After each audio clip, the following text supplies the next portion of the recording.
All right.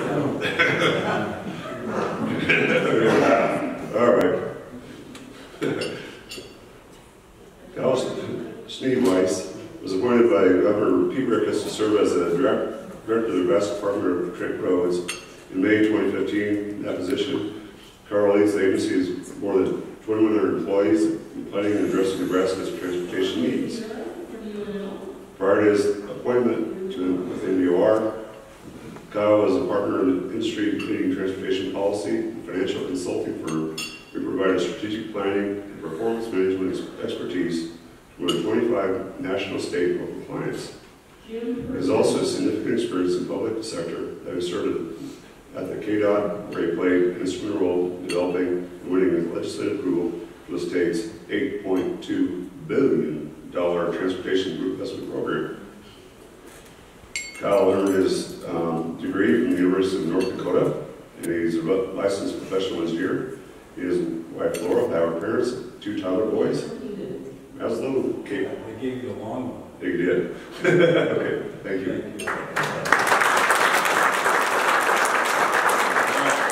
I'll get the short one out because that's a lot for everybody. Thank you for the introduction. Thank you all for the opportunity to come.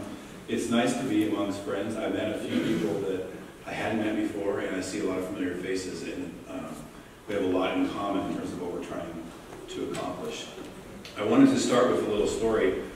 Are there any members from the U.S. Army Corps of Engineers? Okay, good. I'm just joking. I would tell the story even if you were from the Army Corps of Engineers. So I was going down to Omaha to visit with the leadership there, to work through some of our opportunities. And I got there a little early. And so it was, I was thinking, well, rather than get there early, I'll just park a little further away. I'll get a few steps in for the day, and I'll get there right on time. So I show up almost right on time. I walk up to the building, and there's nobody else there. And there's a security terminal, as you see in almost every federal building you go to. And I'm kind of chit-chatting with the security guard, and I think I'm, charming him, but pretty soon I realize I'm not. He says to me, sorry, sir, you can't come in with that contraband. And I thought he was joking, and it turns out he was not. He was talking about this Swiss Army knife. It's about an inch long, right? I'm thinking, I'm a high-ranking public official. I have a meeting with the commander. Come on, man. And he's not buying it. So I said, well, can you hold on to the knife for me? And he says, no, we don't do that. And so I have 2 choices. I can either ditch my knife or I can take it back to the car. So I run back to the car, and I am frustrated, obviously. And I'm coming back, and I got some work to do in this building. I need to be in my best behavior, so I got to clear my mind, And so I started thinking about what happened, and the more I thought about it, I realized it really, for me, it captures sort of the challenge we have in government, in that we write these rules, and we try to live by them. We need them, we need our policies. But then what ends up happening is we call every single knife always a knife. A knife is not always a knife, guys. It is not. Okay? It is not. And I get this a lot. Nebraska is a big place. And NDOR and NDOT now is a big place. And consistency is something I hear a lot. Why can't you be consistent? And we want that. We need consistency. But what we also need is flexibility in how we approach things. We need common sense. And you can't just live by the rules. You got to have some common sense as you approach it.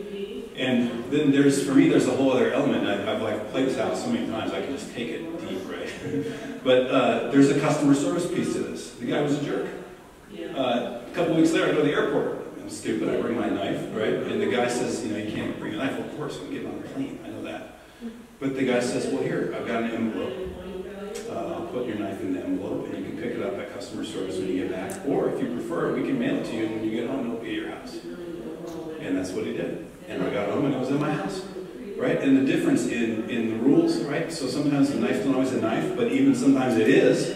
There's a customer service approach to this thing and how we think about our work. And I think about that a lot. I think about what it means to us as government officials, because we have an opportunity to be consistent, but also provide that flexibility. And that is hard to do. It is hard. Those two things are diametrically opposed to each other. I'm going to be consistent on one side and flexible on the other. Consistently flexible, yeah, that is tough. And when you got 2,000 folks that work for you and across a giant geographic state, it's tough, but that's the expectation, that we're going to use common sense as we approach our work. And for me, it's about risk. What are the risks? Being able to assess risk and make a decision based on what those risks are. And I think that's, you're asking a lot of folks. And let's face it, in government, that's not been the expectation. And the incentives are in all the wrong places for that. Because it's easier if I just say no, I can't get in trouble. I just follow the rules. And if I say yes, there's a chance something goes wrong, and now I'm on the hook for it. And so we don't have the right incentives in place to encourage, to get people to take risks. We should be taking risks in government. We should. Calculated, cautious risks when it's right, when it's appropriate. And that's something that we're trying to talk a lot about at the department, and it's something I think all of us in the public sector need to challenge ourselves to do, because it's not inherently in our way of thinking. And let's face it, how many risk takers go join the public sector, right? You know, a lot of times you come to the public sector because it's reliable, it's steady. That's the kind of folks that you tend to attract. And so we're running into that headwind as well. But it's something that we can do, it's something we need to talk about. And just try to, it's about empowering people to make decisions that they're capable and professionally able to make, and then supporting them regardless of whether the outcome was good or bad. And that's something that I think we all can do. I want to give you a few examples of places where we're trying to take this into action. I'll start with a couple easy ones. So, any small communities here with state highways going through town, or are we all? Yeah, so okay. So the federal laws say that the right-of-way line, there can be no encroachments, no signs, none of these things, right? It goes back to Lady Bird Johnson, great law. It keeps our highways pretty. When you drive through Nebraska, you're not seeing signs everywhere. We have towns in Nebraska where the right-of-way line goes all the way up to the buildings. The sidewalks are owned by the state. And so that means if you own a sandwich shop, don't put up a little sandwich soup of the day board. And our guys will kick it over and take it down. It's like, come on, the rules, yes, the rules are the rules, but we have to have some common sense here and support communities in how we do this work.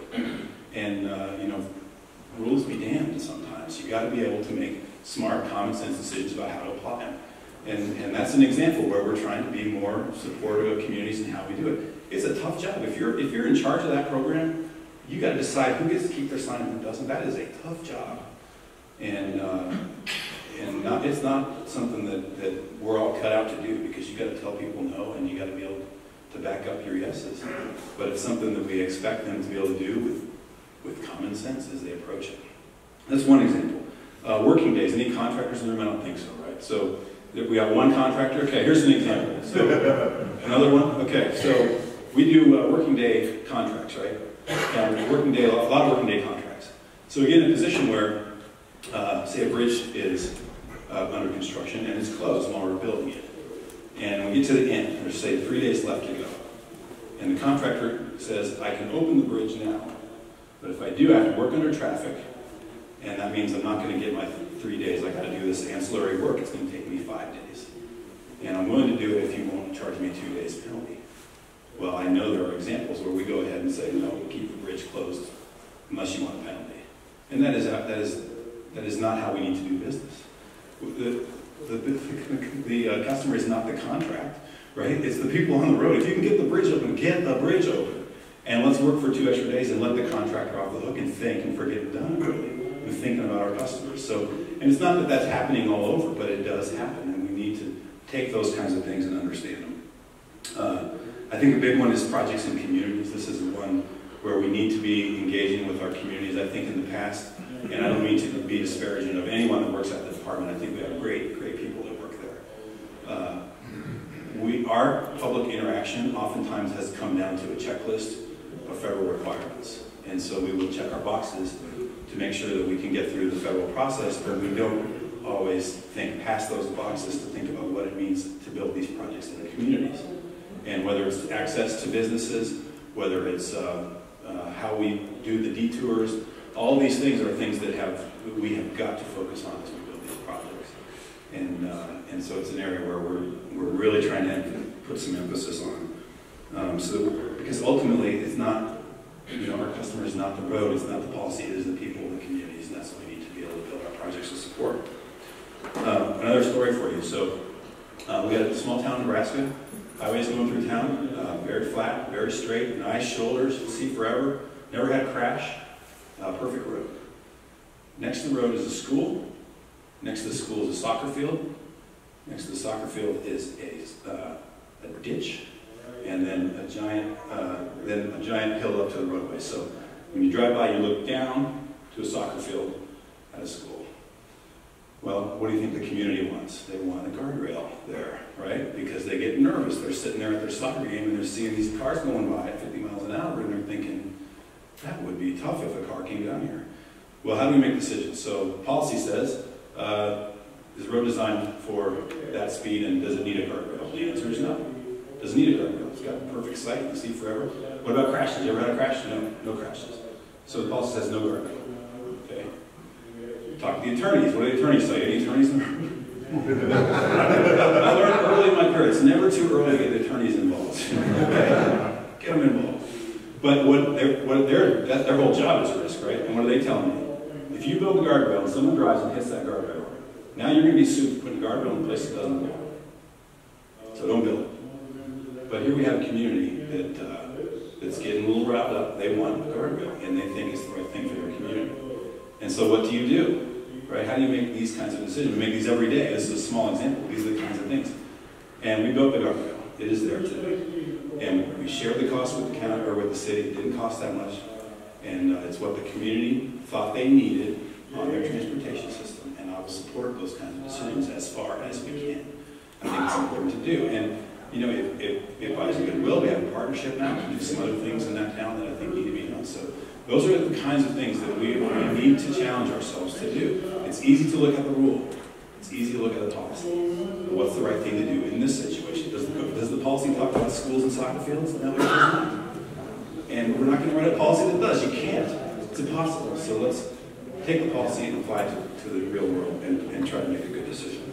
There's a couple of big things I want to promote that we're working on. The environmental process in Nebraska has been a challenge for many of you, I'm sure.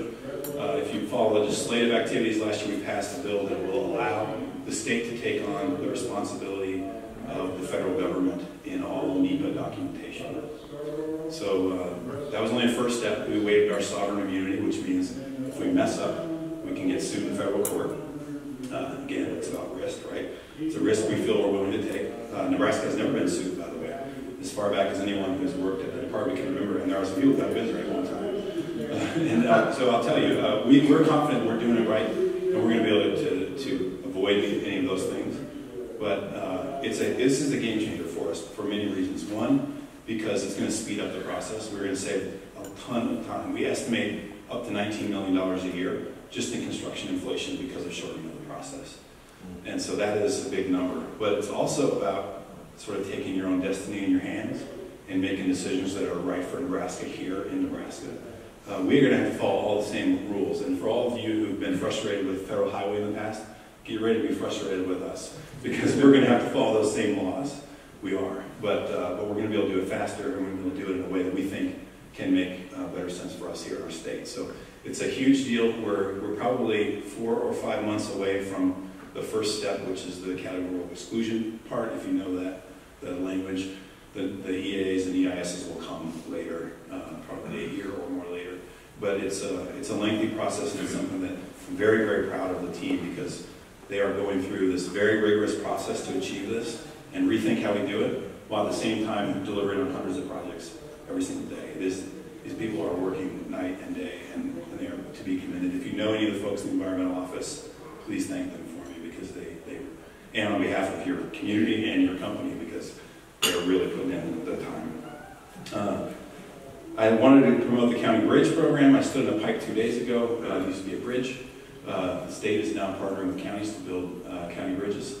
And it's another example for me. So when we first started out to do this program, we had this concept of how it would work. And our bridge engineer and our operations deputy, they're sort of drafting what it's going to look like, this program where the state's going to kick in and help counties on bridges. And then we had a meeting where we met with some of the county officials. And we were not in the same place at all. And I think we all know this intuitively, but I I will tell you, if you want to write a program for counties, work with counties because they know what will work. And we absolutely did that. That program is so streamlined. The guidance is like 5 or 6 pages, and you can read it to your 6-year-old daughter. It is very easy to follow. It's very easy to implement, and the steps are super easy. The locals have almost all the control. You hire your own consultant, hire your own contractor. We just cut you a check. And we're trying to support some innovative approaches to bridges so we can spread the good word and get some bridges taken care of. But it's an example where by partnering with people and understanding where the perspectives are in the counties where we're trying to make a difference, we've made a much better outcome. And so, you know, people talk a lot about partnering. I think it is so, so important. We have big transportation challenges in our state, whether it's getting projects through the pipeline, working with communities, funding, all these things. We have got to work together to do it. And you know, that's something that we're trying to really commit to at the department. So, Chris, you said 15 minutes. How am I doing? No idea. Too riveting. Design build is something I want to promote. Design build, I want to promote that. So we've got design build authorization 2 years ago. The first project is underway. The RFQ is out, which means the design build teams will be submitting soon, and we look forward to getting that project under contract.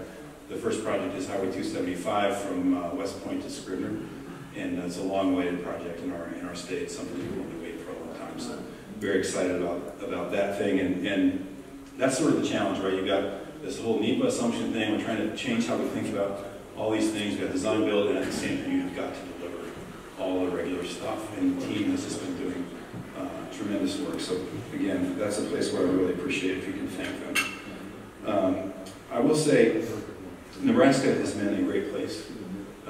Did you know that this summer we had the #1 rated road system or highway system in the country by U.S. News and World Report? Quite an accomplishment, and I think it speaks to the support for infrastructure in our state. It's been long and steady, and that's what you need, is that drumbeat of support for infrastructure.